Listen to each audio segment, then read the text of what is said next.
గాజాను స్వాధీనం చేసుకోవడానికి కట్టుబడి ఉన్నామన్న ట్రంప్. గాజాలోకి అమెరికా బలగాలను దింపుతామని వ్యాఖ్య.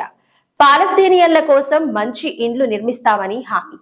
ఇజ్రాయెల్ దాడులతో అతలాకుతలమైన గాజాపై అమెరికా అధ్యక్షుడు డొనాల్డ్ ట్రంప్ మరోసారి కీలక వ్యాఖ్యలు చేశారు.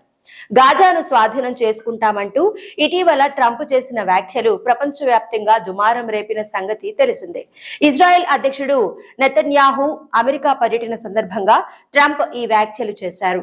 గాజాలో హమాస్ లేకుండా చేస్తామని, గాజాను స్వాధీనం చేసుకుని అభివృద్ధి చేస్తామని తెలిపారు. ట్రంప్ వ్యాఖ్యలను పలు దేశాలు ఖండించాయి. తాజాగా ట్రంప్ మరోసారి అవే వ్యాఖ్యలు చేశారు. గాజాను స్వాధీనం చేసుకుంటామని ఉద్ఘాటించారు.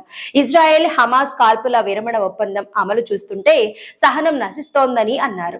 గాజాలోకి హమాస్ మళ్లీ అడుగు పెట్టకుండా చూడాల్సిన బాధ్యత తమపై ఉందని చెప్పారు. ప్రత్యామ్నాయం లేకే పాలస్తీనియన్లు శిథిలమైన గాజాలోకి రావాలనుకుంటున్నారని తెలిపారు.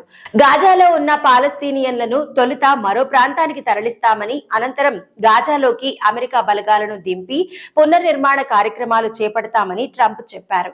గాజాలో పాలస్తీనియన్ల కోసం మంచి ఇళ్లు నిర్మిస్తామని తెలిపారు. గాజాను స్వాధీనం చేసుకోవడానికి కట్టుబడి ఉన్నామని చెప్పారు.